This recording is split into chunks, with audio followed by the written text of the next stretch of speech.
And welcome to the Phoenix Podcast, uh, Looney Tunes edition.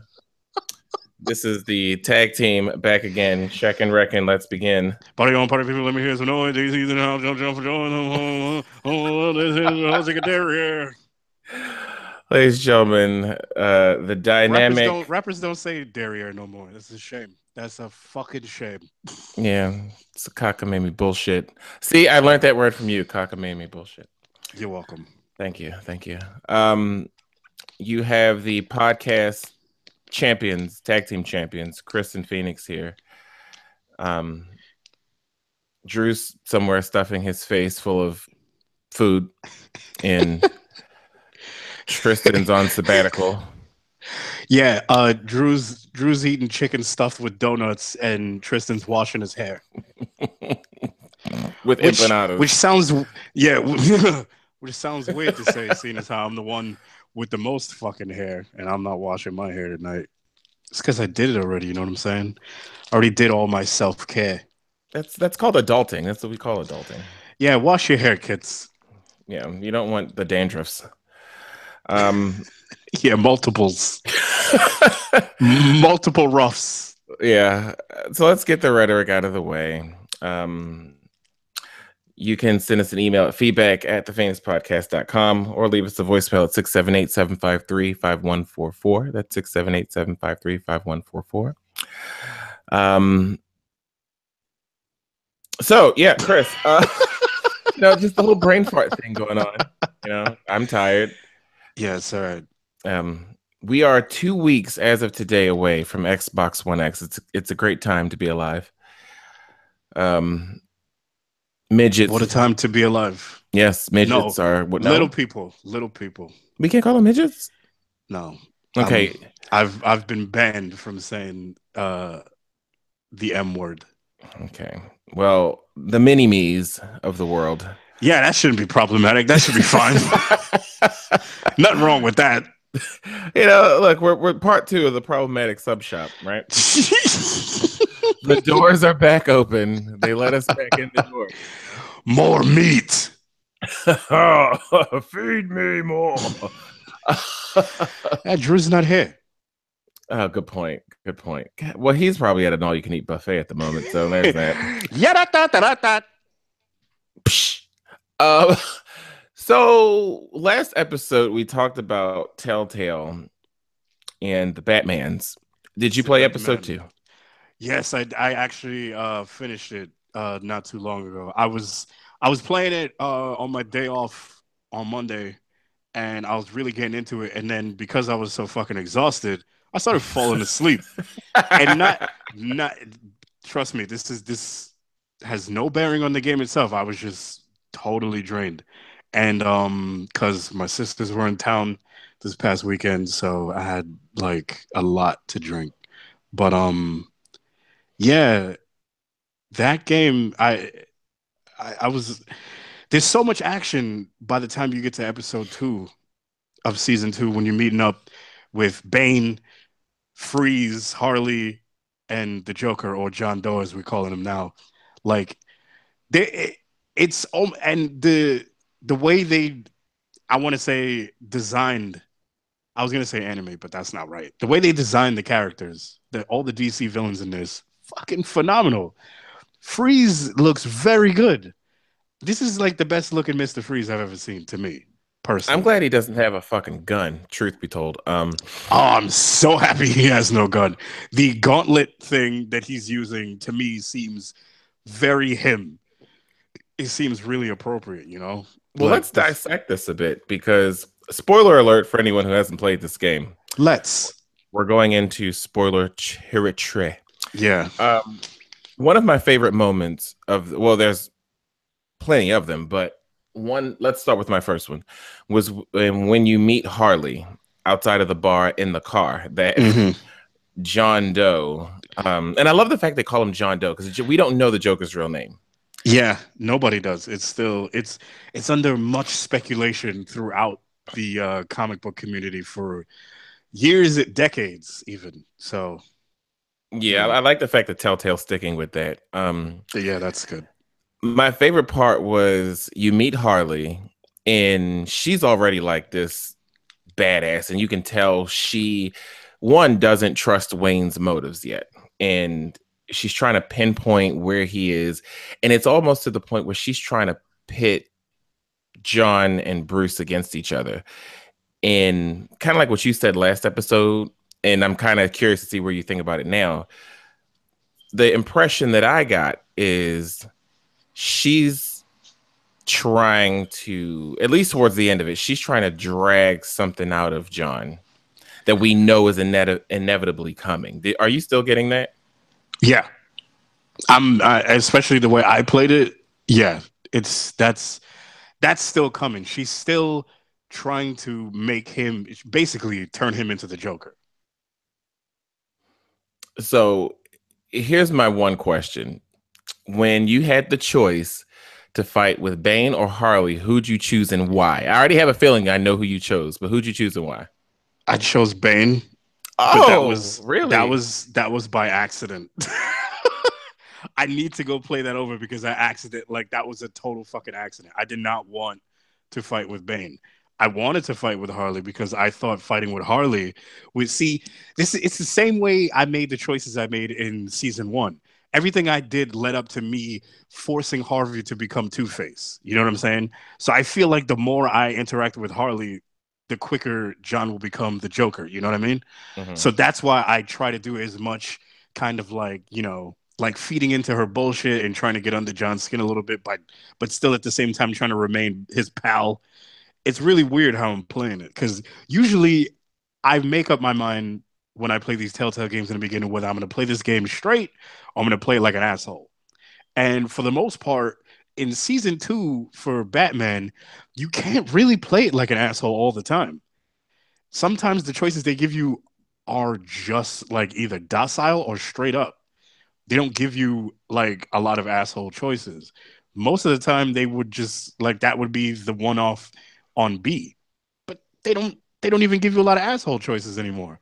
So you have to kind of just like now you're actually having to navigate around the what you call it the dialogue between everybody and have to play up to everybody's characteristics and shit like that and you have to feel them out just like the way Harley's trying to get a read on you when she first meets you in the car. You have to you have to basically play with everybody's emotions and just not do whatever the fuck you want. That's what Right. I kind of like about this shit. I went with um I went with Bane. And the only reason I went with Bane was because Harley already trusts you. It's Bane who I feel as though I'm gonna want on my side going forward. Um, but the way Harley took on those cops, Oh and my basically god. she went out like a badass. She didn't die, obviously, No. but she went in and out like a bad ass. And you could see the Joker got really pissed, like, Yeah. we're gonna go get her. He And was so fucking upset. It was the greatest thing. Oh my god. Can we talk about that fucking fight scene for just 1 second? go for it. Like, first of all, like I said, they designed all of these DC villains in Batman's universe so good. Harley looks amazing. Freeze also. Fucking Bane looks like the Bane that needs to be Bane in anything else that Bane is in. Dude, Mr. Freeze went ham on this goddamn police officer. He grabbed him by the neck and froze his entire body and then basically choke slams him into the shattering his body to pieces. This was the when you join up with Bane to fight with him, he leaps over a car and elbow smashes a Gotham City PD officer in the face, and like his head just explodes on the concrete. Harley's whacking all of these fucking cops with that giant mallet. She's swinging that sledgehammer around like she's fucking Triple H. It's amazing, bro. That whole fucking scene was just, I was just like, yo, I can't believe how much action this is and how brutal it is. It's And I think when go ahead, I'm sorry. no, it was just super fucking badass.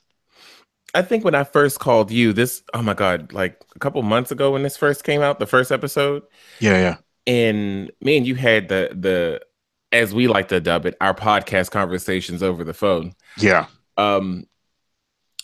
I basically said that this Telltale is telling the story right now that should be in a movie. Oh, like 100%, without a doubt. Episode 1 of this, even with the Riddler, I mean, I enjoyed the Riddler for what he was in the first episode. I know you didn't. But I think on screen, they played him the way in a modern real world that he should be played. If we're going to play him out in the real world, he should be played like Jigsaw from Saw. Yeah. As much as I don't like the Riddler, his characterization in this was well done. You know, I think that could have been the first part of a trilogy or whatever. This could have been the second part. I think Telltale's hasn't made a bad game since like Back to the Future and Jurassic Park, but no one really knew who they were then. Yeah, back then they were still trying to get their feet wet in this whole thing. So, like, you know, it's like we always say about phase 1 of Marvel. Like, you know, nobody knew what this was going to turn into, and I'm pretty sure they didn't until they finally had something. So, you know, once they finally, you know, found their niche, then it was, you know, full speed ahead. I was talking about it with Bodman earlier. He's very into Telltale games, and he likes the Game of Thrones when they did Walking Dead. I played like the first 2 Walking Deads. Now I'm on what is that? The third one, The Final Frontier, or whatever, the New Frontier. I don't know why the fuck I said Final Frontier. Yeah. But yeah, I still haven't gone through that whole season yet, and I have all the episodes. I don't know what the fuck is taking me so long, but yeah, that Telltale is the Borderlands Telltale series. I mean, come on, they have the Guardians. They're doing the goddamn thing. Telltale really knows what they're doing right now, and I think the Tales from the Borderlands is the best fucking game they've done. Period. Hands down. I love that. I love that shit so much. I played it on my phone, and I hate playing games like that on my phone. At one point I had downloaded fucking, because you could get I think it might have been GTA 3 or Vice City, one of the two. You could play it on your iPhone, and I downloaded it, and I was like, this is atrocious. As much as I love playing GTA, I can't fucking stand to do anything like this on my phone. They had, I forgot how long ago it was, they had Street Fighter. There was a Street Fighter 4 Volt, and you could play it on your iPhone, and I was like, I'm not doing this. This is no. I was like, I'm gonna kill myself just trying to get a fucking Hadouken out. This is no good. So here's my question to you. Last week we talked about, or I alluded to the ending of this episode, which was kind of weird and shocking. Where the Riddler's body shows up in a frozen coffin. That's the thing that they were after. I thought that was because I'm sitting here the whole time. Baden throws Bruce the phalanx key, and he opens it up before he even opens up the cargo, the coffin looking thing. I thought a fucking rad ass bat suit was gonna pop up, and then it was gonna be like a whole thing where it was gonna like recognize him, kind of like voice activation shit, and say like Bruce Wayne or whatever the fuck, and then the jig was up. And then he would have had to like fight his way out of that shit. That's what I thought was gonna happen. But what happened was so much better than that horse shit that I just said. But we saw the Riddler in a frozen casket, coffin, whatever you want to call it. And then Catwoman pops out of nowhere. The thing that I think Nolan got well with his version of Catwoman, and obviously Tim Burton clearly got well, in my opinion, and Telltale did here, is anyone who is a comic book loyalist knows Selina is not a bad guy or a good guy. She plays the side of the fence that's going to benefit her the most. Yeah. And the money side. She's on the side of money. Exactly. She's like the most attack the bag character in all of comic book anything is Selina Kyle. She goes where the money is. But here's the biggest question, because now it goes back to how you ended things off with her in season 1 of how this is going to play out, because now you're in a group of Batman's rogue gallery, so to speak, and Mm-hmm. she's the only one that's there that knows your secret. Whew. Whew. She showed up and the episode ended and I was pissed. I was visibly pissed. And I was just like, you know what? This is the best Bat anything that I've been a part of. In the however many years that they've been doing Bat shit. And dude, and I'm talking about from fucking Adam West Batman up until this right now. This is the best Bat shit I've ever been a part of. I honestly feel like they really got their finger on the pulse of what the Bruce Wayne Batman Gotham City dynamic, all of that shit wrapped up into one with his villains, dealing with Commissioner Gordon, dealing with Waller, all that sort of shit. I think they really got all of that really correct. And they're doing great things with the characters as far as story. Like even the shit with his father being like a low-key crime boss or whatever the fuck, stealing money and embezzling money from the city and all of this crazy shit, having ties with Falcone and all of this shit that they put in with Thomas Wayne and it's the whole fucking thing. Like you would think that the story bit of it would just drive me to just incessant boredom, and it's not. It's actually really fucking compelling, and I dig that shit. We're not constantly arcing back to the fact that his parents got murdered. People bring it up, but they bring it up to piss him off. Yeah, basically. Nobody brings that shit up as like a sob story. They bring it up to fucking like stab him in the fucking side. Like, here, take that shit, bitch. Like, yeah, how does it feel to be an orphan? Like, boom. Like, they roast him with that shit. You know what I'm saying? Like, they really get at him with it, and it's beautiful. I love it. The thing here is, I said this about the first episode, and I still feel the same way about the second. I think so far this has been the best game that I've played this year. And we could talk about another game in a minute that I think is equally as great, in my personal opinion. Do you have anything else you want to say on the Batman? How did you? No, I just want to ask you about a couple of. Well, I know you chose to fight with Bane, so you left Harley. When you had to prove your loyalty to Bane, and that guy that he said was, the dude who was supposed to be watching the prisoner that escaped. How did you play that? Did you play it brutal or did you go easy on that dude? Oh, I beat the dog snot out of him. Yeah, me too. I mean, that goes without saying that I did that, but I just wanted to ask if you did. Because I was going to try to take it easy, but the more I thought about it was, I tried to play the game the way, and it's so odd. And every time I think of Batman, I always think of Kevin Smith, who I think I just love his podcast and his take on stuff. But whenever I play Telltale Batman games or Batman games in general, I try to play it the way that I think Kevin Conroy would do it. There was an episode of Batman the Animated Series where Bruce went undercover as Killer Croc. Oh yeah, I remember that.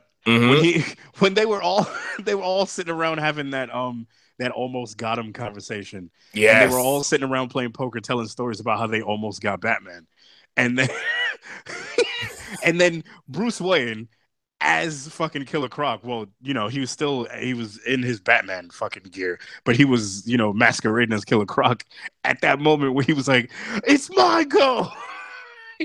And that's the thing, though. And I tried to play it like that scene because it reminded me so much of it was Bruce. Okay, let me rephrase this, because Bruce Wayne is the mask of Batman, right? Yeah, I think we all can agree with that. Yeah.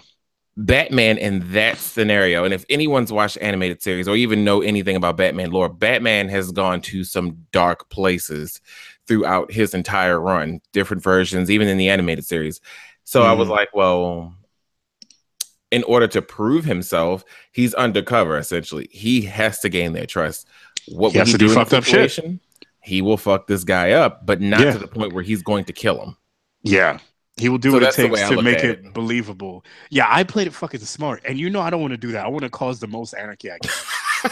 But the part where you have to talk to Bane and then he basically makes you lay out on the fucking workout bench and then lifts the goddamn the Barbell. fucking bar with all the weight on it like right above your neck and then Hmm. it asks you if you want to slip him the anti-venom.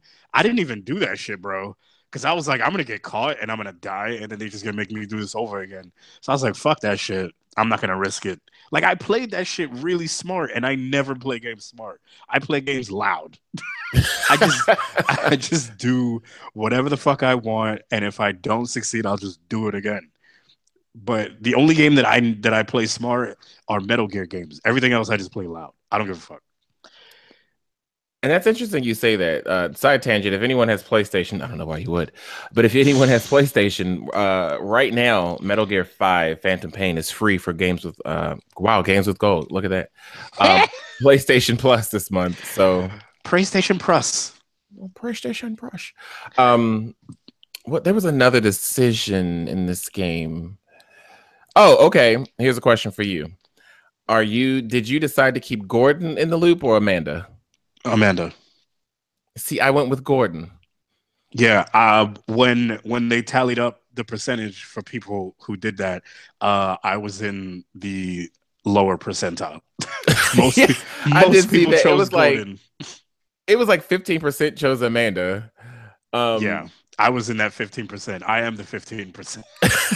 Yeah, but the reason and it's interesting because when you see these statistics at the end of every game, I don't know about you, but I always will then justify why I did what I did to myself.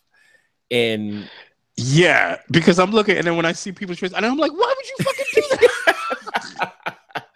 like the reason why I kept Gordon, because to me, okay, it goes back to the whole loyalty thing, in my opinion, Yeah. where to me, I'm loyal to a fault. And Gordon, I kept it honest with Gordon on the dock when he's like, she knows who I am. And then he's like, no, you're Batman. That's all that matters. And keeping him in the loop, but also kind of keeping a leash on Waller, I think that's a smart way to play it. I didn't want to. I have a feeling that connection with Gordon is going to come play a factor towards the end of the season, and I want to make sure that that connection is intact. And the same thing with what's old girl's name, Lucius Fox's daughter. Tiffany. Yeah, she was able to trust me enough not to shoot the Joker. Yeah, I did. I was able to do that with Tiffany too. And I told Alfred that I would tell her everything, which I mean, granted, I would. Yeah. So I think to me, it's just the craftsmanship that the Telltale has great storytellers. And I don't know if you've played Guardians of the Galaxy. I have not yet. My God, it's so good.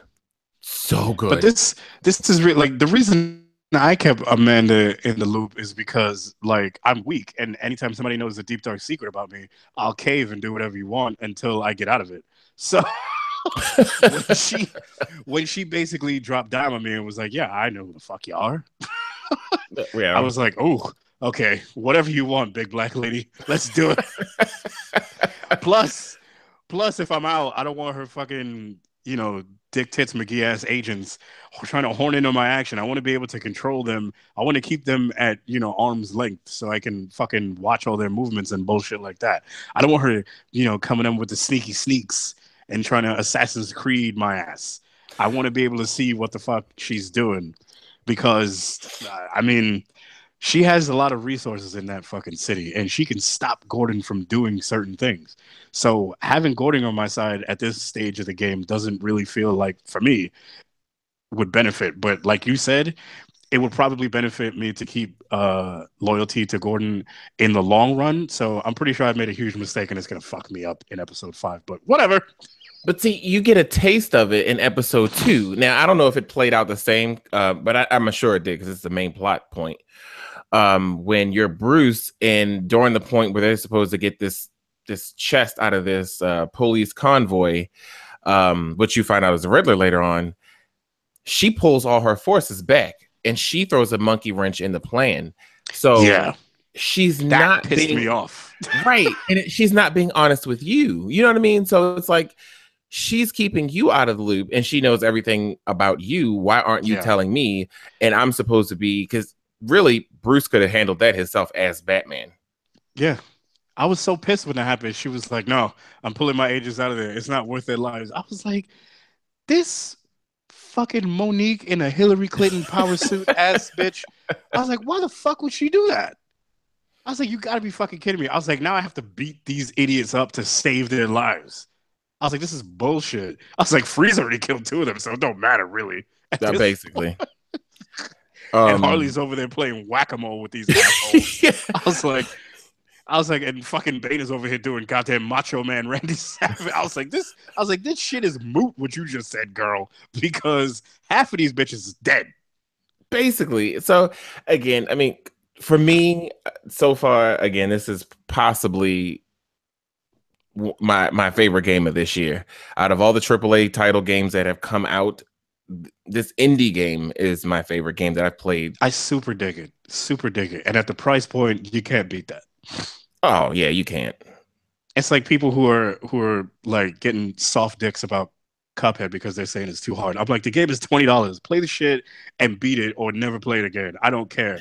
But stop saying weird shit like it fetishizes skill. Like, what the fuck have you been doing your entire life? Playing things on easy mode?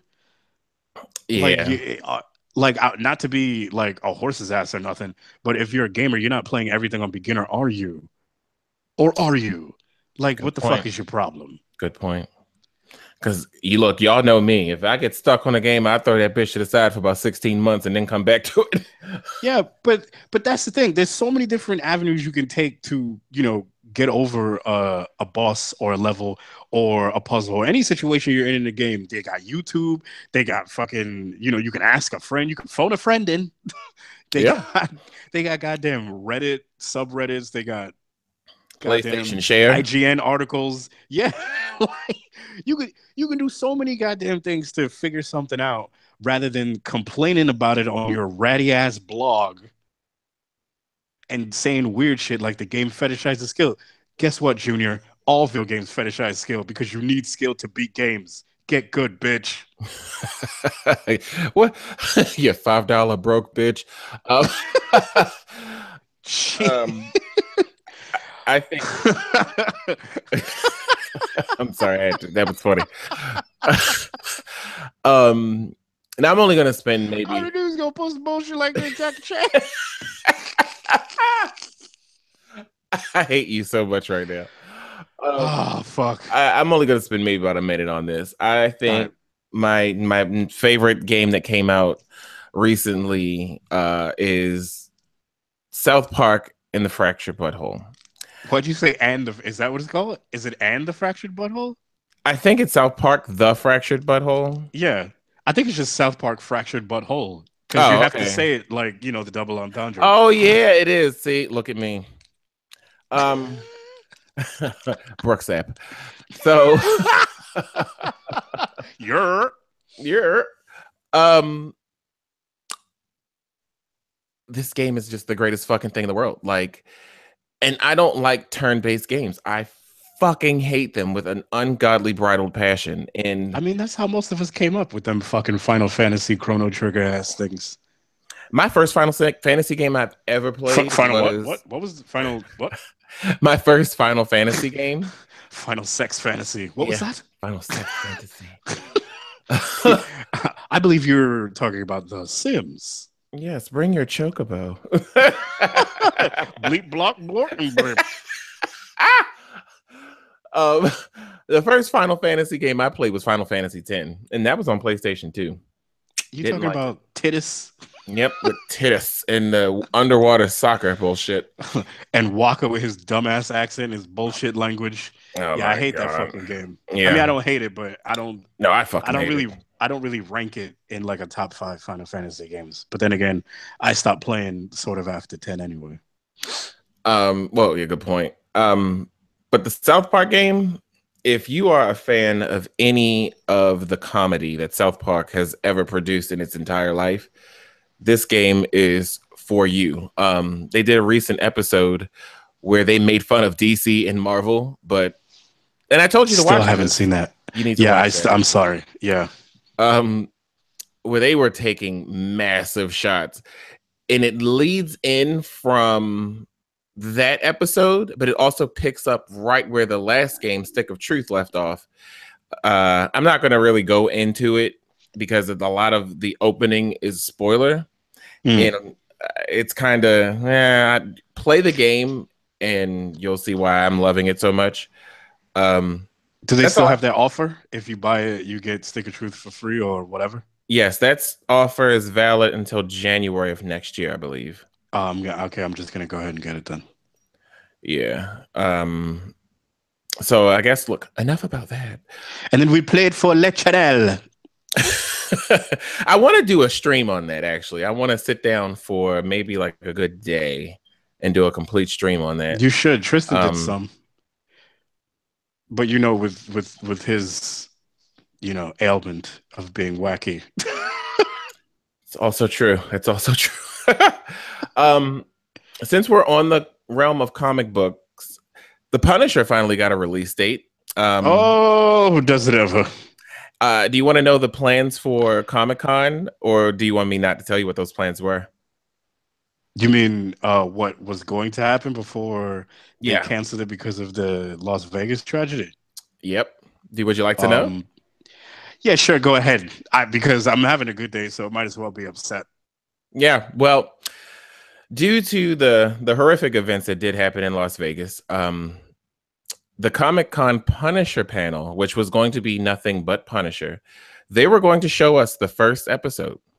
Not only were they going to show us the first episode, they would have Beyonce'd, get that, they would have Beyonce'd the series on Netflix that evening. You're kidding me. Nope. The series would have been Beyonce'd on Netflix that evening. You're kidding me. Nope. Moving on. So November 17th is the day that the Punisher series comes out, in case anyone's been living under a rock. It is also the day that Warner Brothers and DC's biggest flop of the decade comes out. Aquaman and his fantabulous hair. Yeah. Oh, get this, though. So you know how Kevin Smith, who is inherently a DC fanboy, yes, just did a recent show. He's like 100% not interested in anything DC's doing going forward.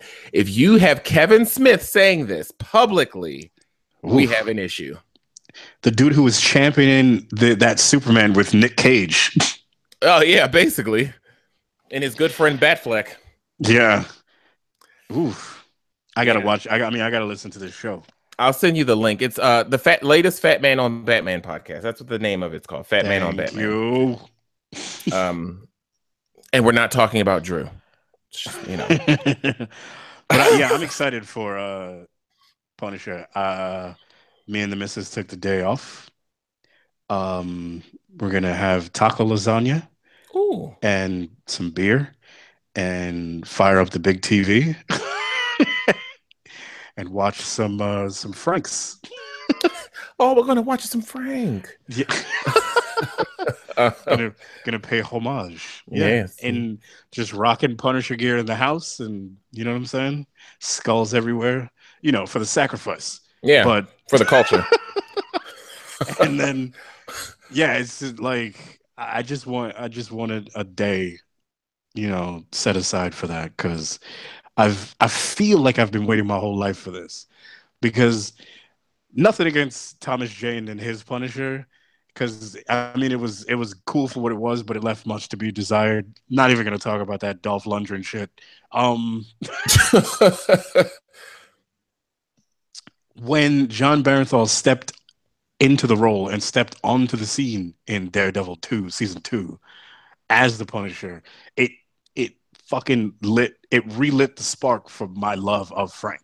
Not that has gone anywhere, but just to see him portrayed on screen this way, it's just like, okay, well, now it's like, it's a couple of things. Like, you've seen, you know, Spider-Man get ran through the fucking mud. We've seen Punisher get run through the mud. We saw it happen to Daredevil and a few other characters. And then now they're being rebooted and characters are resurfacing, being portrayed the right way on screen, and they're doing a fantastic job of doing it. So much like they did with, um, you know, Spider-Man and Daredevil with Tom Holland and God, I always forget this guy's name who plays Daredevil. Oh, Charlie Uh, Cox. Charlie Cox. Yeah, there we go. And much like Tom Holland and Charlie Cox did for Spider-Man and Daredevil, John Baratheon is doing for the Punisher. And like he knows, like he said last year at Comic Con when he came out during the Iron Fist panel, where he said that he knows how important the character is to people, and he's doing his best, his absolute best, to make sure he nails it. And from the trailer, from what he portrayed in Daredevil season 2, I believe him. I believe him, and I have faith in this series, and I have faith that this will be the resurgence of Marvel TV doing well again. Hopefully, Thank you. I was great to throw that little jab in there. Um, yeah, I think. Well, I don't really have anything on that. I mean, the way you love Punisher is the way I love Iron Man. So, yeah. I'm gonna watch it because I enjoyed his portrayal of Frank Castle. Um, I'm probably going to rewatch the weekend before season 2 of Daredevil to get a refresher on him as a character. Uh, that's really all I Yeah, have on because that one. yeah, they'll probably lead into his off that, like where he left off from that season, and then just because Karen Page is in it, and yeah, it's a whole thing. Quick little nuggets before we get into the bulk and minutia of what we're The squared circle. yeah. Before we get into that, Oh, brother. starting tomorrow, I will not be online Starting until today. Wait, what? starting tomorrow. I will not be on any social media platforms because Thor Ragnarok has hit overseas theaters this evening with Oh, a yeah. overseas release kicking off tomorrow. That means it's on Cody tomorrow.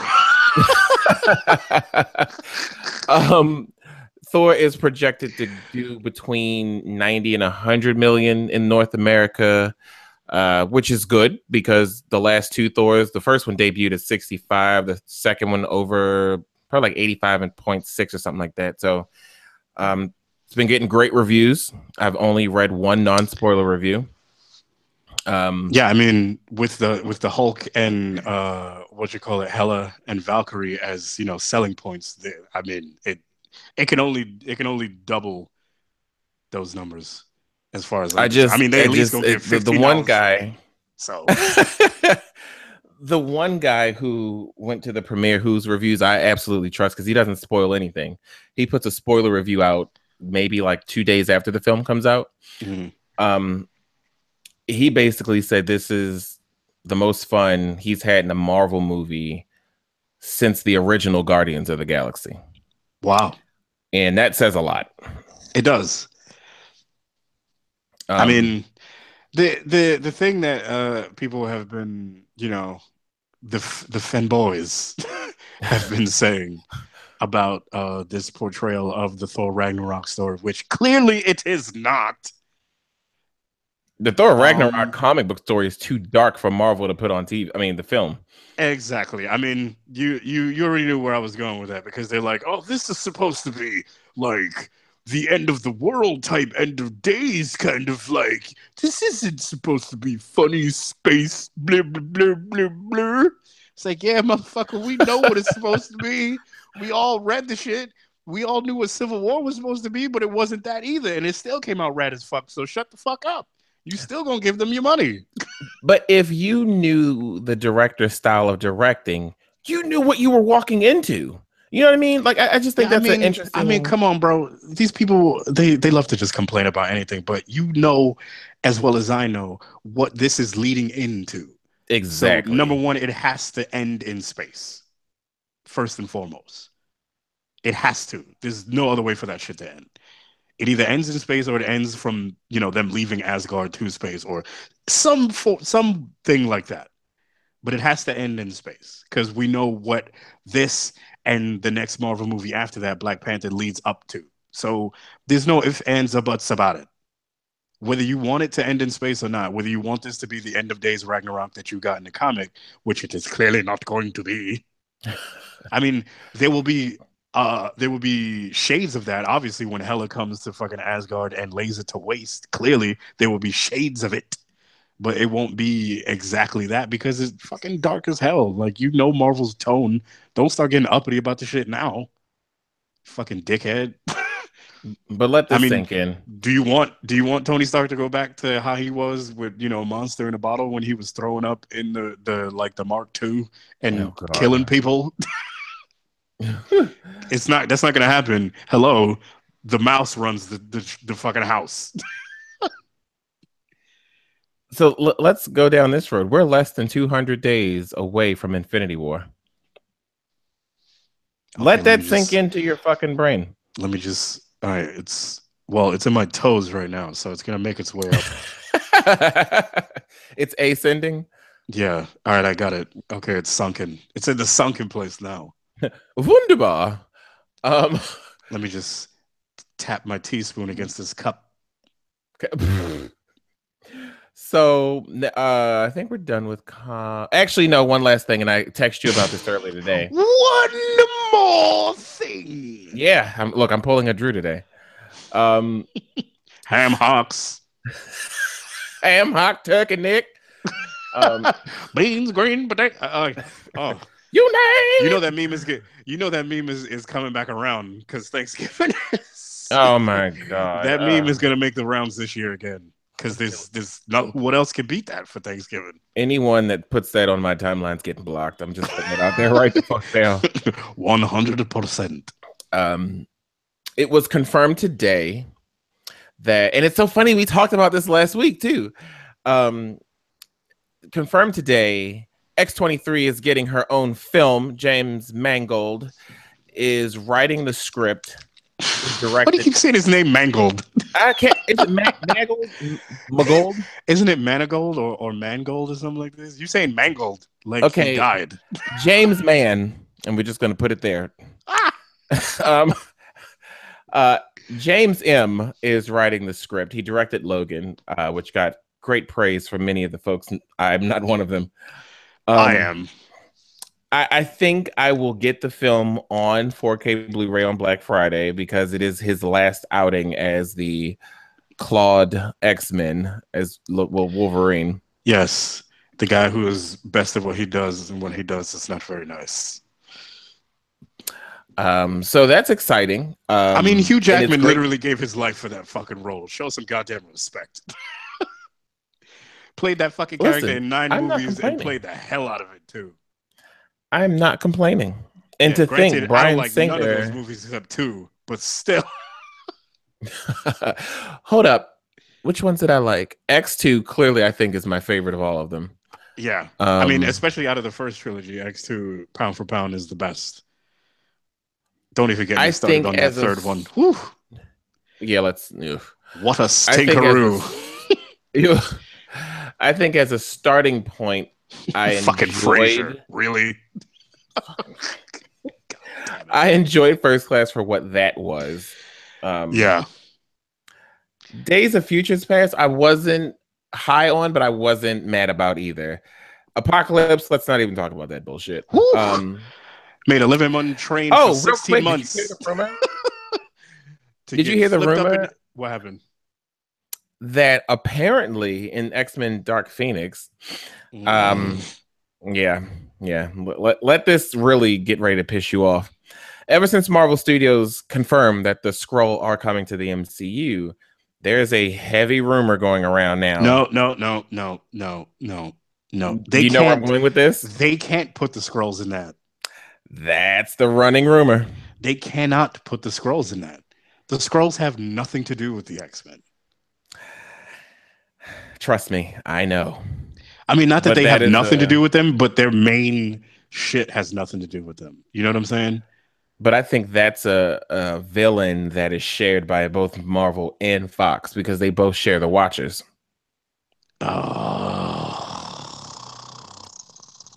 That's a rumor. Obviously, we have seen not near teaser trailer. No, yeah, we haven't seen fuck all. I mean, here's the thing. the X-Men have their own separate cosmic shit that they deal with the Shi'ar Empire, so they can theoretically also share cosmic Marvel. They just won't get like Thanos and shit like that. You know what I'm saying? And they obviously won't get Guardians. That's a good point. But you know who I would like to see in the MCU is fucking MODOK. Don't ask why. I would love to. I would love to see it, but I would hate to see how they portray that. That's the thing, because I want it to be the kind of like giant crying in a floating who's in the watchets. Like I don't want it. I don't want it to just be like a guy. You know what I'm saying? I do. I think if I want it to be an ugly creature looking fucking thing. If I have faith in any one person to do it, I clearly believe Kevin Feige could pull that off with Marvel Studios. I mean, I don't know. Remember Quicksilver's outfit? Oh my god, I hate you so much. Oh, there's so many things I hate about Age of Ultron, but I'm not even going to start right now. But you know what the funny thing is? I can't even get into it. And here's what I don't think a lot of people know. So the Marvel CEO, I don't know the fucking jackass's name. Jeff. We'll go with that, Jeff. Not Bezos, but Jeff. No. Oh man. If Jeff Bezos owned Marvel, this would be the greatest fucking planet in the world. Yeah, you could only get Marvel products with Prime now. Bro, we would control the universe just based off that, off rip. He would then just jump straight ahead to the richest man in the universe. Oh, absolutely. What was that? Period. So the CEO of Marvel was in control over every single thing Marvel related up until Age of Ultron. Ant-Man was the first movie that Kevin Feige then started reporting to Disney CEO Bob Iger, because they put a press release out stating that Kevin Feige no longer reports to the CEO of Marvel. He reports directly to me, yada, yada, yada, yada, because it was this whole stink. Because Joss Whedon, there was a lot of stuff that Joss Whedon wanted to add in Age of Ultron that the CEO didn't want added. Like Greyhawk was supposed to be in the film. Something else was supposed to be in there, and he kept getting kickback from the CEO. And Feige and what's his face Whedon have a great working relationship. He's pretty much at all their premieres, even still to this day. Did not know that. Yeah, he was the most recent one he was at was Guardians. He was at the Guardians premiere, and before he did the work with what's that thing called, Justice Guild and Batflick, Batgirl, whatever his name. I was gonna ask, is that nerd Whedon still doing that Batgirl flick? Yeah, he's doing it, but he called Feige to ask if it was okay. Dad, is it okay if I do this other thing? I don't think he wanted to bite the hand that basically resurged him, because he wants to direct a Star Wars film, and we all know who owns both of those properties anyway. So you don't want to bite the hand that feeds you. So yeah, that's that. And I think ever since Ant-Man going forward, you can see Kevin Feige's stamp on all these fucking films. Yeah, they've been rocking. Not for nothing, they've been rocking. So I'm glad he's at the helm. And Justice League is the shortest movie in the world, thanks to you, Chris. It's a running time of 2 hours. Yeah. Still too fucking long. But in any case, I saw all the cool bits already, including Aquaman surfing on that one alien dude through a building and then flipping his hair. So yeah, I saw Justice League already. That movie is 1 hour and 50 minutes too long. So here's the meat and potatoes of the show. The current state of WWE, controlled by the Mumps. Controlled by Mumford and Sons. Is that who's runs creative now for the WWE? Yeah, that's what put Roman, Bray Wyatt, JoJo, and what's that girl's name? Bo Dallas out. Wait, JoJo got sick too? Because she's dating Bray Wyatt. You didn't know this? God. Oh yeah, I forgot about that. Well, no, she's not dating Bray Wyatt. She's cheating on her husband with Bray Wyatt. That is a good point. Good touche. Touche. That is some fucking Big Sean Gene RKO shit or whatever the fuck that girl's name is. I don't know how So to pronounce it. So you know who I'm talking about. yeah, yeah. That Blasian, whatever she is. Is she Blasian? I don't care. I think Anyway, so. Excuse me. I'm specifically just want to reference TLC. Didn't watch Monday Night Raw. Clearly have not watched I SmackDown. don't want no scrum, get no rep for me. Hanging out the best good side of the best friend, burn your house down. So WWE TLC was this past Sunday, and I must say this pay-per-view was just fucking god awful. Well, you do know that a scrub is a guy that thinks he's fly, so. Oh, Miz. Now the Miz is great, but you know. Oh, we'll get to him in a smooth black ass moment. I just want to talk about the two matches. I don't care about anything else on the card at this point. Can I just say, for a gimmick pay-per-view, which Vince has such a fucking hard-on for, especially now that he's, revitalizing all of the old WCW ones and incorporating them into his seemingly weekly pay-per-views.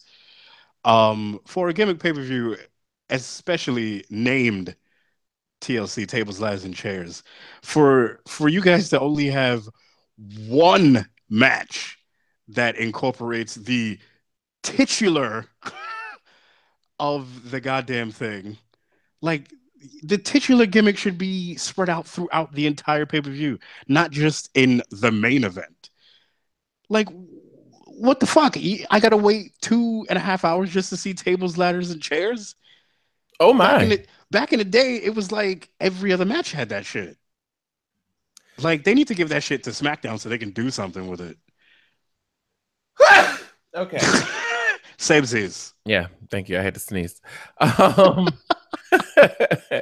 Showing you behind the curtain, folks. Yeah, we're human beings. We sneeze. We have outtakes. Shit happens. Yeah. You know what I'm saying? We have hot takes. Look at Drew. Yeah. He's fat. He has hot pockets. Hot pocket. You have hot takes. I have hot pockets. You get your goddamn lean pocket out of here, boy. You think I'm trying to fucking model for your goddamn Snapchat filters? God damn it. You fucking kids have online. Back in our days, we were online. Oh my God. Ham and cheese. Okay. Woo, that's a safe word. For Drew. Cletus. Okay, look, let's reel it in. Jesus. All right. Oh, God, it's so fun when he's not here to yell. AJ Styles. Okay. Yeah, go ahead. Oh, okay. I'm sorry. Alexa Bliss is just the greatness. That match surprised me. It really did. Yeah, it did. I was not interested in a Alexa Bliss Mickie James match whatsoever. Yeah, like at the fuck all. They did their thing, because to me, their build up, like their program doesn't really have a lot of heat into it. I get the whole, let the new girls have a chance, like fuck the old guard bullshit, her calling her old lady, all that. I love that kind of stuff because I fucking hate old people. But like for me, the sort of thing, like when Mickie came out before the pay-per-view, like before that match, and she had her little interview with, I forget the new correspondent's name. Charlie. Yeah. And she was basically saying, like, I think it seemed like a shoot. Like, she was, for those of you who don't know wrestling terminology, a shoot interview is when a wrestler or a slash superstar tells it like it is without holding back. She's basically saying for her to call her an old lady is kind of silly when she's roughly the same age as a few of the other female superstars on the roster and younger than most of the current male superstars on the roster. So her calling her old lady and a has-been doesn't really hold weight too much. And to me, that seemed like a shoot. And it also seemed like that's a reason why that program, as far as, it running on those kind of like those points doesn't really have legs. You know what I'm saying? Like you calling her old, like she doesn't even look fucking old. Number one, it's not like she's goddamn May Young or some shit. You know what I mean? Yeah. She's Mickey James still got it, so she can still go. And calling her old doesn't like, as far as I'm concerned, like isn't Tamina older than her? Like what the fuck you calling her Yeah. old for? That shit makes no sense. Anyway, yeah. I dug the match. Didn't think I would, but dug it. Dug it more than the Sasha Banks Alicia Fox match, which was on the pre-show. Oh, how the mighty have fallen! How Sasha Banks Fucking is on a pre-show for a throwaway gimmick pay-per-view now. it's That to to me, me just speaks volumes about how they feel about her backstage. I just feel as though because okay. And this is where my frustration comes in because you have a bunch of talent that choose the scenery every time they go out there, and it's just painful to watch. Alicia Fox is one of them. She goes out and she chews the scenery, and for anyone who doesn't know what choose the scenery, it's an acting term that when someone goes on scene, it's not good. Like you're just doing too much. That's basically what it means. And Yeah, they're basically they're soaking up all of the talent and fun in the room. and this is what Alicia Fox does week in and week out. And I don't know why they still have her running that. Oh, I'm a crazy broad gimmick. because they don't know what to do with him. Realistically, Alicia Fox isn't leaving WWE, and they're not going to get rid of her. Let's just call that what it is. But She's gonna be the Jacqueline of this place. she is. I think there's a lot of dead weight in the roster, period. But yeah, all across the board, not even just the women's division. like there's this, and I follow the guy on Twitter from Maryland. Yeah, that thing. There's a guy from Maryland that just debuted on NXT a little bit ago. Little short black guy, 22. And Leo Rush. Yes, my God, Leo Rush is the motherfucking shit. He's been tearing up the scene in Maryland. And when I followed him on Twitter, and then when I saw that he had got signed by WWE, I was really, really excited. So I need to catch up on NXT over the past 4 episodes, I think it is. I'm excited to see him work the weekend of Survivor Series at NXT War Games. And it's interesting that a lot of the wrestling fans and wrestling marks are more gravitating towards NXT than they are the mainline product. And it's interesting and sad at the same time because Triple H clearly knows what the hell he's doing, and it shows in the NXT product. Now, not all of those gimmicks are good gimmicks. That No Way Jose bullshit needs to stop. Like last year, this shit needs to stop. It was fun in the beginning. Don't get me wrong. I was on board, but if you're not going to do anything with him, and it doesn't really have legs, and you're not going to freshen it up at the very least. Like, I mean, he's a good worker and everything, but he's going to be a glorified jobber. And that gimmick is definitely not going to get over on the main at all. He's definitely on the fast track to SmackDown if he does get on the main roster, and he would just be fodder for anybody who's like real deal over there. But see, that's the thing. I think WWE treats SmackDown like the B show. But kind of like when you talk to AJ Styles, and he keeps it 100% when you talk to him about SmackDown. SmackDown, I think, has the best talent in all of WWE, period. And I firmly believe that because if you aren't adding anything substantial to SmackDown, you're not getting TV time because they have a shorter window than Raw. Yep. 2 hours, perfect time because, and I forgot who said it best, when you're doing a 3-hour show, you're giving away pay-per-view matches. Stone Cold said that. Oh, okay. Well, Stone Cold, you're giving away pay-per-view matches. I shouldn't be seeing, let's say, a Braun in Roman on Raw. That should never be a Raw match. especially when you've already seen it probably in the pay-per-view the night prior, and you've already seen it like 3 times already. I shouldn't see Samoa Joe versus Roman Reigns on Raw unless it's a throwaway match. It just doesn't mean anything. We're just putting them out there to fight. I shouldn't be seeing that. Seth and Finn, granted, the first time they met was at SummerSlam, cool deal, yada, yada, yada. SmackDown, you got Bobby Roode and Ziggler, even though I think the role should be reversed. Ziggler should be the face. Bobby Roode should be a heel. There's no way in no universe this man should be a face. Period. At all. It's just not working. He doesn't even know how to play face, honestly. He doesn't. And it's interesting because a lot of wrestling or wrestlers have said this like on different podcasts. Like, this guy doesn't know how to do a face. He's a great fucking worker, but whoever wrote him out as a face just doesn't know what the fuck they're doing. Creative switched that up because where he debuted, like, his pop was so huge and crowd reaction. Dude, this is all pomp and circumstance because of his entrance. Like, people love that glorious shit. You're not going to turn anybody against that at this point. So, but just because he has that pop and theme doesn't mean he can't come out and cut a heel promo and still get that same pop with his fucking entrance. People still pop for Kevin Owens, one of the best heels in the business right now. Arguably the best heel on SmackDown. Yeah. Or in the company, for that matter. I mean, I don't know a heel in the company that's more over than he is. None. There are no heels over like Kevin Owens is over. The last heel that was as over as Kevin Owens was his old buddy Chris Jericho. Can we talk about that for a second? And I know we probably said we were going to talk about TLC. I really, again, we'll just let the chips fall where they may. I think for me, and Jericho has laid the blueprint throughout his entire career.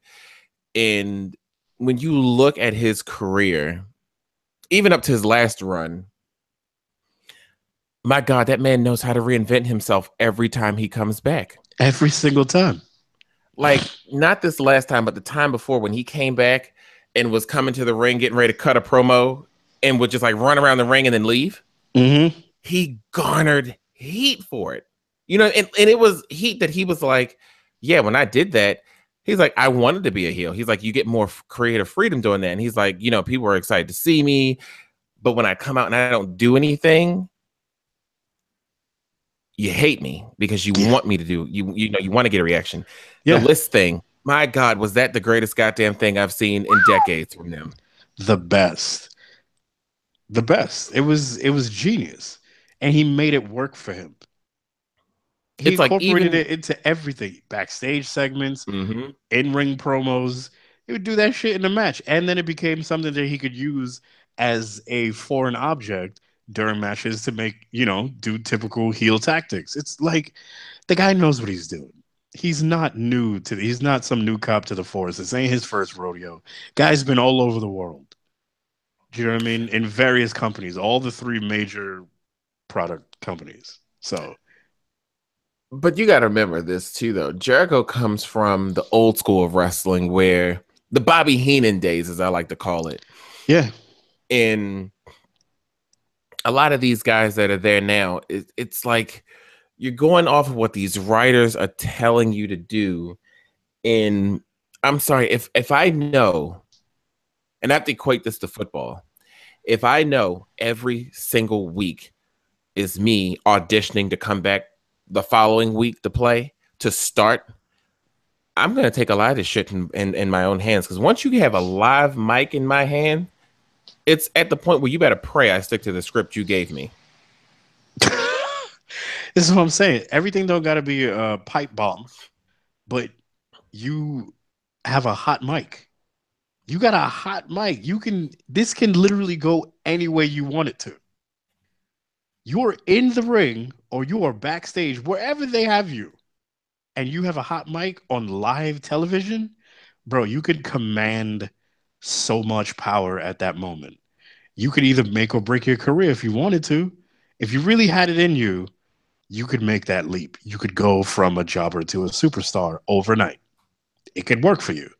Look at The Miz. Oh, if you want to talk about rags to riches, The Miz, pound for pound, the actual guy should be world champion without a doubt in my fucking mind. He is working his ass off. His character is so refined at this point. And what they have him doing now with garnering all of these kind of like allies from all over the thing, like he has his own little stable. Like to me, that's them saying that they have faith that the Miz can run some shit like this. That the Miz could be the head of a thing like something that is like stemmed off of the authority or shades of the corporation or the corporate ministry, the Brood, Evolution, DX, any of the great stables from the past. Like, come on, dude. This guy has been proving himself every fucking week, day in and day out. From the moment he went off script and did that wild ass promo and cut Daniel Bryan's ass on Talking Smack, he's been on a warpath, a non-stop train to fucking success, having great matches, like just overworking everybody, showing his ass. He's been doing his thing. I don't know why Miz doesn't get the fucking props he really deserves. And Here's he's what I come think from obscurity. The dude was on the real world, for fuck's sakes. But here's the thing, and I'm not knocking anybody else in WWE. Like I fucking love Roman Reigns. I think he's a fucking workhorse, and he goes out there and proves it every single night he's there. Without a doubt. It'll be Roman and Lesnar at Mania. I think we all know that's where they're going. They're so hard for that match. Like, I don't understand why. It is not like we haven't seen that yet. Exactly. I think at SummerSlam next year, you put the belt on Miz and you let that fucking guy run. Just let him do what he wants. Give him free reign of the place. Whatever. Because if you think about it, when he goes out and cuts those promos about I am the guy, since the championship is not here, he proves it. Not only the in-ring work, mind you, the guy's never been injured in his 10 or 15 years. I think he's 10. I want to say 10. 10 years he's been in the business. Never been injured. How many people can you say that have worked a WWE match outside of like Bret Hart or someone who's never legitimately been injured? Not a goddamn one of these fuckers on the roster right now. Damn sure not CrossFit Jesus Seth Rollins. I don't know what his fucking problem is, jumping off that fucking ladder and banging his knee, giving me a goddamn heart attack like that. Oh my God, I know, right? Oh, I was like, no, you can't do this. I was like, this stupid ass boy hurt his knee again. Are you kidding me? But no, I wanted to grab his collar and shake him. But when the ref walked over to him, and you get like, not Rollins basically like shook his head like, yeah, I'm good. Yeah, I was just like, oh yeah, like he's trolling like at this point with that bullshit. Like, dude, don't do that to me. Like, how fucked up would that have been if Roman is out because of the fucking viral infection bullshit, and then this asshole busts his knee and they just reformed the Shield? Well, you do know the rumor is this. Apparently Roman is going to be the Dean heel turn, or is it Roman heel turn? Because there's two schools of thought on this. Well, here's what I think is, well, that's not where I was going to go, but we can go down that road. Let's go down that road. Go down that road. It'll be the Dean heel turn. They're not turning Roman heel. They have a hard on for that guy being the face of the company. Like he is the John Cena. So hard. Like they're throbbing for this dude. But he's supposed to be back in time for Survivor Series, and he's going to be the guy that saves Team Raw and da da da da da da. So great. Yeah. So basically, it'll be the Shield and who else for Team Raw? If it's a 5-on-5, I'm saying the Shield, maybe Kurt Angle. Oh God. Oh no, Kurt Angle has his own match against Shane. Apparently, I watched some highlights from Raw last night at work today. As we're recording, SmackDown is currently over, but Raw probably invaded SmackDown like SmackDown did to Raw last night. So I don't think they're going to have a one-on-one match. I think Shane will be the captain of his team. Angle will be the captain of his. Oh Um, yeah, yeah, you're right. I don't know why the fuck I was thinking that because that's usually how Survivor Series nonsense plays out. I But just think I thought the little invasion, well, or siege. Sorry, that's what Shane called it yesterday. Siege that they did on Raw was actually well done and very interesting, especially the Shield spot, because when they turned the corner, Seth was standing on top of some cases and he was in the dark, and Dean was like in front of the cases, but he had a chair and he was in the dark. And they're both clad in that black tacked outfit shit. So you couldn't really see either one of them. But when SmackDown Superstars turned the corner, Seth just jumped out of nowhere like fucking Spider Man on top of all of them. And then Dean started laying waste to them with a chair. Like they still had the foresight to like, okay, the Shield still has to remain strong, even with Roman out. So we have to make these guys look good, even though they're up against, half of an entire roster from the other fucking brand.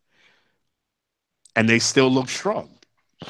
And I thought that was a really good spot. I thought the spot with Becky Lynch and the other female superstars uh, jumping in front of these guys when they met up with like Sasha and Bailey and Alicia in the fucking in somewhere in the backstage area near some door, and then they just beat the living shit out of them. I thought that was a cool spot. I thought it was another cool spot when they were running up on the other girls of the roster, the ones that weren't in action that night. And basically, Becky made Dana run for the first time in her life. I thought that was hilarious because for some odd reason, Dana Brooks can't run, but she did last night. Like she was really afraid of Becky Lynch. I was like, this shit is great.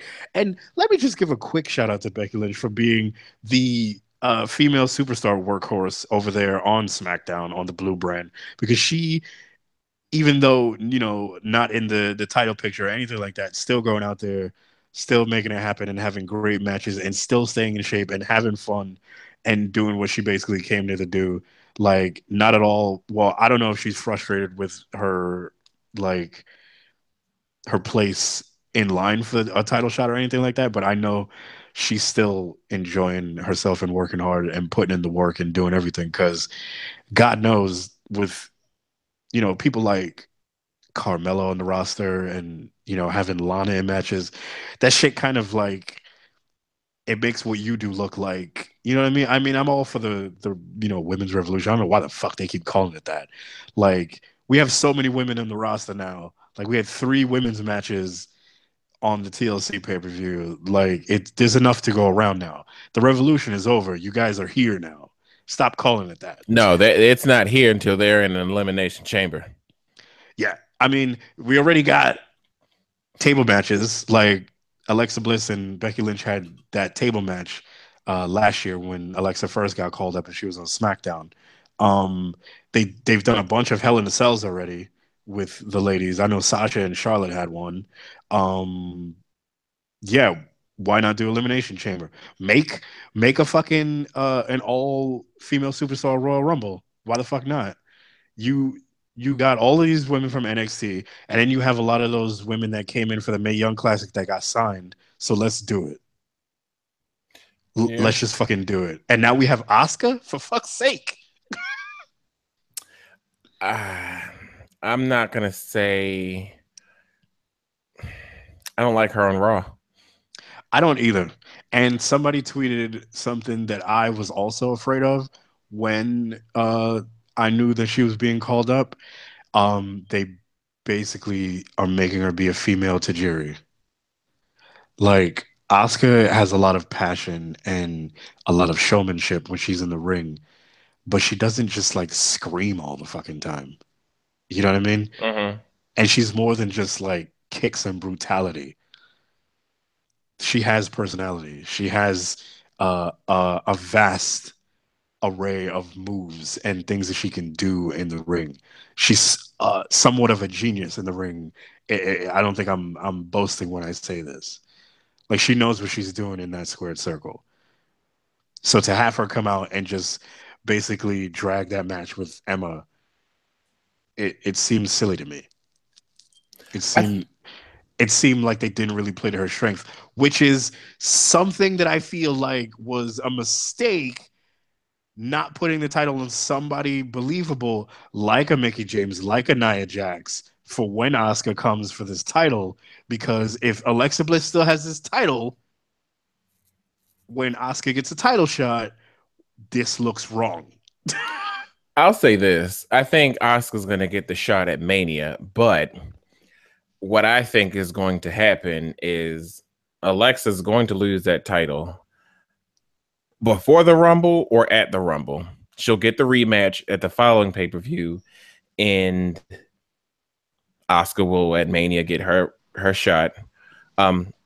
Because I don't know if you saw this. What's the following pay-per-view after Royal Rumble? Was it Fastlane, Bad Blood, Dollar Tree? I don't know. One of the fucking well, SmackDown has Fastlane next year, and then Raw has Elimination Chamber.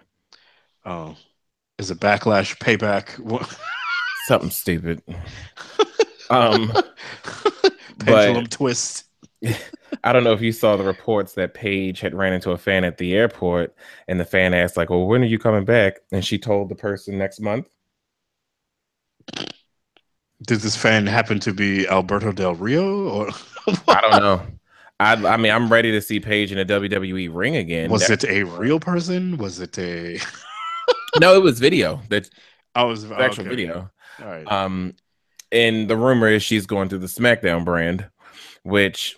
Ooh, that would be interesting. It is. I just think, to me, I think it would be interesting to have Paige come up and then do something with Asuka. I think Paige should be the reason that Natalya loses at Survivor Series. And then it's like a whole Charlotte Paige thing. Well, because Charlotte and Natalya have to fight for the title, so I'm assuming that'd be the follow-up pay-per-view because they have Roadblock this year. Yeah, dude, I hate all of the goddamn names for these pay-per-views.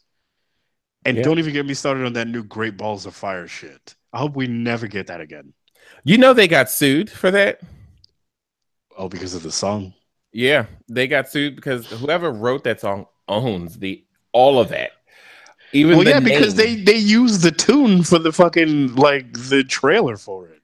Yeah, and that's why they stopped doing the tune because they got a cease and desist order from them, and I think they had got sued because they used the name without authorization because that was supposed to be Bad Blood. That was the original name of that pay-per-view. Would they have used the Taylor Swift song for the trailer on that? Don't you ever bring up that demon on this podcast again. Okay. I just wanted to throw a fucking quick shout out to people who think they know everything about me. Listeners and shit don't expect me to say weird shit they expect me to say weird shit, but nobody expects me to bring up a Taylor Swift. It's like, Chris did a Taylor Swift reference on the show? Yeah, motherfucker, I know some other stuff. Yeah, I mean, I know you do some dumb shit like that just to piss me off. Yeah. I'm a Renaissance man. I'm a man of the world. I'm a Renaissance man. Hey. Oh, I thought you were gonna go, I'm a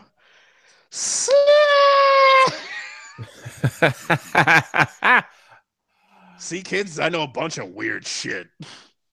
I know a bunch of stuff that you wouldn't think I knew. I bet you didn't know I knew that was fucking Britney Spears either, did you, motherfucker? It's Britney, bitch. Let's go. Well, I think, I don't know. I think I'm done with WWE as far as talking points. I think the pay-per-view, the 2 matches, AJ and Finn, which is my match for Canada's match of the year. They had no prep time for it. Yeah, they had 0 prep time for it, but here's why I'm not giving it match of the year. I ain't giving it match of the year because, to me, a match like that deserves everything and a bag of Bufords, like you would say. In order for it to be everything in a bag of Bufords, it needs to get everything in a bag of Bufords leading up to it, which it did not have. Also, it had a very tired, jet-lagged AJ Styles. Nothing against him because he still performed phenomenally, no pun intended. But the guy definitely, even he said it himself after the pay-per-view, he was like, yeah, I wish I could have got a couple of winks in. before, but we're professionals and we do what we got to do because whatever stupid cockamamie program they have Finn Balor in with Bray Wyatt. First of all, Bray Wyatt's bullshit ain't working no more. And that whoever the fuck the writer is that decided that Bray Wyatt would be Sister Abigail needs to be fired and then shot in the street in front of people because I don't understand why they thought that was a good idea.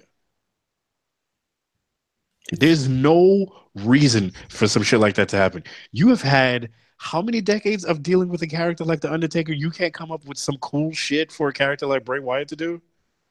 But see, that's the thing. And Triple H said it years ago that shout outs to Mark Andrews. He was basically saying that a lot of people would have died in that Undertaker character, but he made that character evolve and throughout the decades, and he stuck with that character. The only transformation outside of quote unquote the dead man was the American biker gimmick. Oh, the American Badass, yeah. Oof, playing that goddamn Kid Rock. So, So I mean, the guy lived and breathed that gimmick, and I think towards the end when he went back to it, he just did it for nostalgia purposes. You know what I mean? Yeah, but and it worked. When you put someone like Bray Wyatt into something like that, it's kind of like there's only two people who can do the whole mythical thing. That was the Undertaker, and that was Kane. Not now, but that was Kane. Yeah. I'm the Reign of Worlds, baby. Don't you dare come around here with your shenanigans because my rocking chair is beautiful. And the buzzards have to be followed on Twitter or else I will put a goat mask on you. I don't know what the fuck Bray Wyatt is talking about it. Like, the shit is so passe now at this point. It's done. It is fucking done. Nobody cares about that bullshit no more. Like, they should have 100% struck while the iron was hot with Bray Wyatt.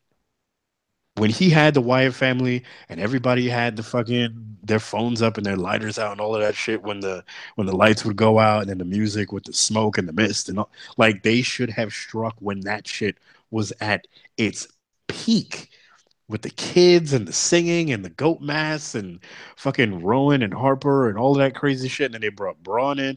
Braun was what was supposed to be the resurgence of the Wyatt family, and that would have been rad if they kept that going. Don't get me wrong, Braun is doing his thing on his own, very much so. And, shout out to him for being, super green and making that shit look easy when he goes out there and has fucking matches. But the Wyatt shit should have been like during that point when he was at its highest. They're still trying to make that a thing. I'm like, after you did that bullshit where you tried to you bit off the final deletion, and then you did that bullshit where he was basically fighting Randy Orton in a trap house, and then Randy Orton setting the house on fire, and then you did this other stupid bullshit when he fought Randy Orton, and then you projected roaches onto the ring. Like, no, after all of those, like, the 3 strikes, you're out. Like, Wyatt's done as far as like many fans are concerned. Like, his character's dead. Do you know what I'm saying? But as far as I'm concerned, the Finn Balor AJ Styles match deserved way more in order for that to get some match of the year from me. And AJ Styles needed to fight Finn Balor as Finn Balor, not Demon Balor or whatever the fuck they call that shit. Right. Like, he needed to have a match against Finn Balor straight up. And we know from the booking of that, obviously, Finn was going to go over on Wyatt. But also because AJ Styles is not of the Raw brand, he was not going to win that match anyway. So you basically made this man fly from Chile for 18 hours to lose, to put Finn over, and he's already over. But I will say this. That is how you know that the program between Finn and Wyatt wasn't working, because you put Finn into the ring with somebody like an AJ Styles, and you see what it did for Finn's character. You see what it did for him and the crowd reaction. It basically breathed new life into his character, because him in that program with Wyatt was not working for him. It was making his character dry. because Finn can't go out there and cut those kind of promos for that weird shit that Wyatt was doing. That's not him.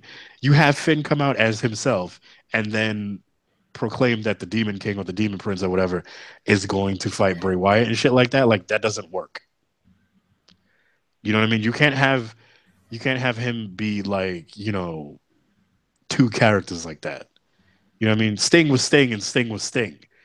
Warrior was Warrior. He was Warrior all the time. Undertaker was always Undertaker, sans when he was American Badass. But he never came out as American Badass and then was like, lightning would strike the ring and then he would transform into the Undertaker. You know what I'm saying?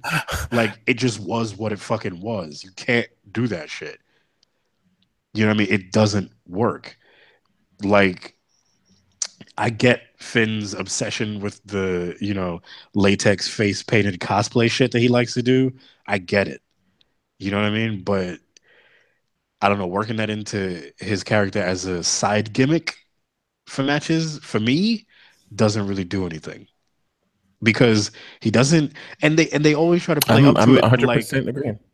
they always try to play up to it like he is doing something different when he's in the paint. He wrestles the same type of match.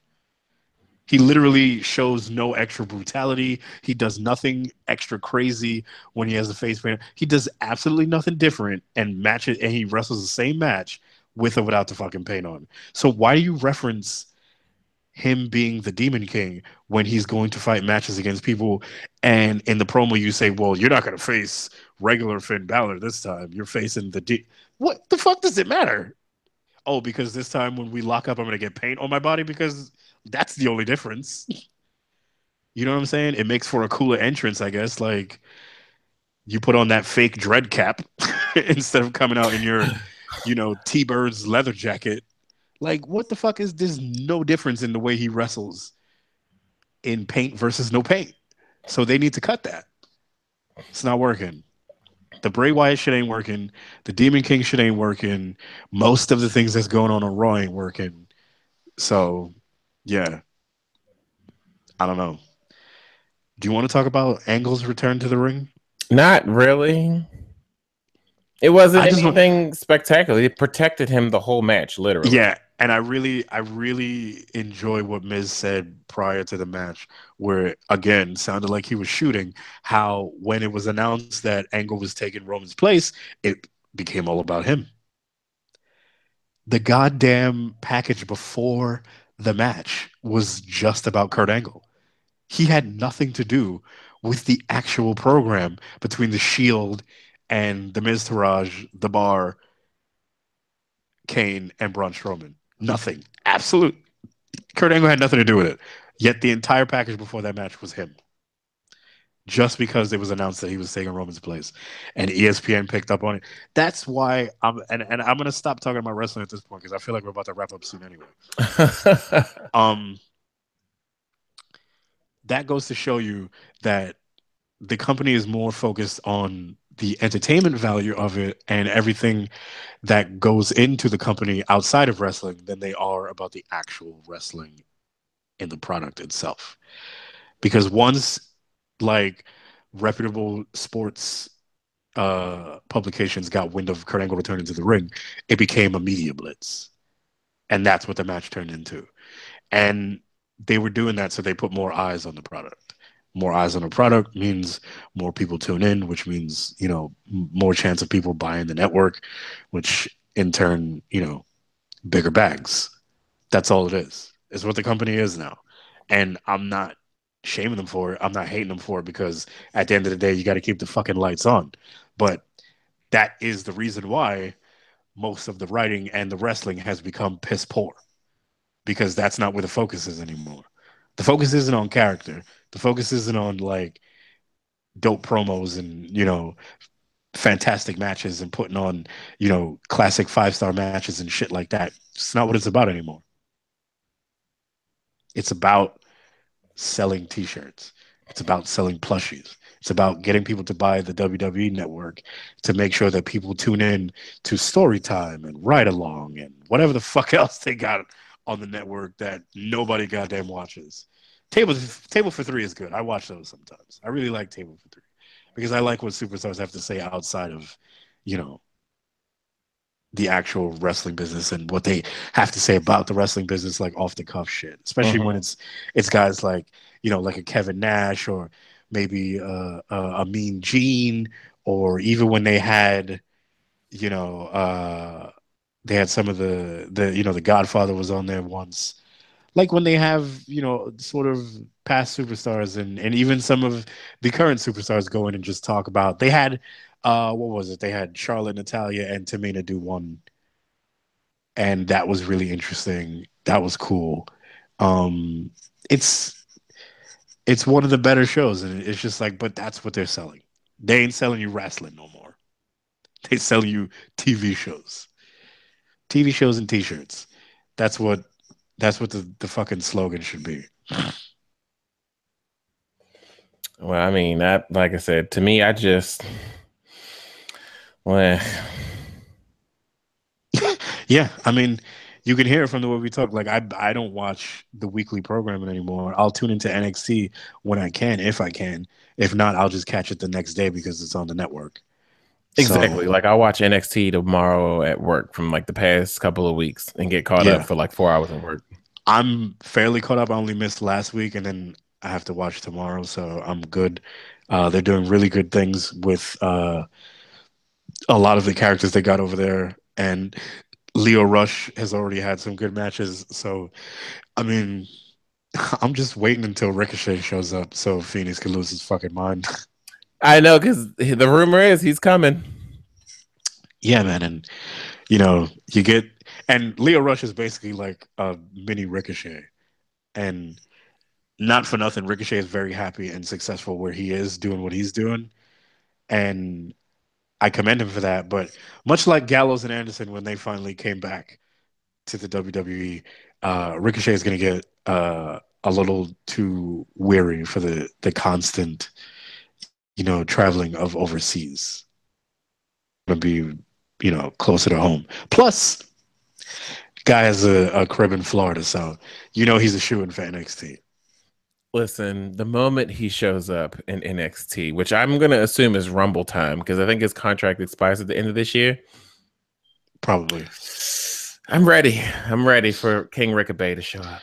Also, fun fact: Ricochet, Apollo Crews, and Moose from TNA are all really good friends.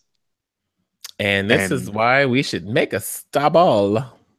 yeah, that is something that I like. Look, Moose is very happy in TNA. Why I don't know, but if he's happy in TNA, I'm happy for him. He does great work. So let that be what it is. However, I really want to see more tag teams. I really want to see more tag team matches. I want to see more stables. I want to see female tag teams. I want to see mid card female titles.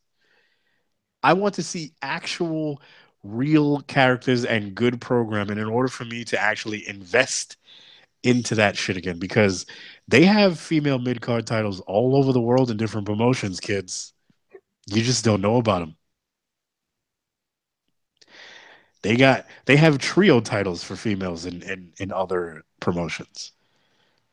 There's so much shit going on outside of the in the wrestling world outside of WWE, and Kenny Omega talks about it all the time. It's just that he doesn't begrudge people for not knowing because you know what you know and it's in your face and you feel comfortable where you feel comfortable. But there's no harm in branching out and seeing what else is out there. So just keep an open mind because again, like Ricochet said, wrestling is art. It can literally be whatever you want it to be. I just hope when he gets there that they don't put him on a leash. They have to put him on somewhat of a leash, but Yeah, because he does shit that, yeah. because Like you that see that, 450 front somersault that he does, like he flips in 5 times forget about and it. lands. Yeah, he's not doing Yeah, that. he no. They putting the kibosh on that already. I I see them cutting that shit from Rich Swan's repertoire very soon as well. Because he does that standing, But see, and he that's can do that part oh though. oh no, he can do that. But the amount of times that they would probably want him to do it, and I'm put it this way, they're going to water him down, not as much as we think he would, but they're gonna have to fucking turn the volume down on Ricochet, more than we'd want and less than you hope. Yeah, yeah. So that's all the convo I have on WWE. Yeah, I got nothing else for these turkeys. Yeah, turkey. I've been calling clients Junior at work. I don't know why I started doing that, but for some odd reason, when I was on the phone with a client the other day, I just channeled Chris Jericho and just called this dude Junior. And I just thought it was funny. I mean, he is obviously a junior too because the fucker just graduated this year. So Wow. yeah, any college graduate of 2017 is getting called junior to me. Well, that's okay. That's how you do it. It might be insulting, but I'm a pretty insulting guy. No, not to me. Yeah, not yet. We haven't played any video games together this week yet. That's also true, and we won't because I deleted Overwatch a couple months ago. So there's that. Well, you got GTA still, so let's go. Why you bullshitting? I'll be on in 15 minutes. Yeah. All right. Well, my shout outs are the same to all the listeners. That's you who's listening to this, each and every one of you. Thank you so much for downloading this episode and this podcast in general. You can find us on iTunes, Google Play, Stitcher. We're working with some other brands to get our podcast associated with them. We're building up. We build it up. We build it up. We build it up. We're no longer $5 basic bitches. Yeah. With that being said, Chris, take us out. Bye.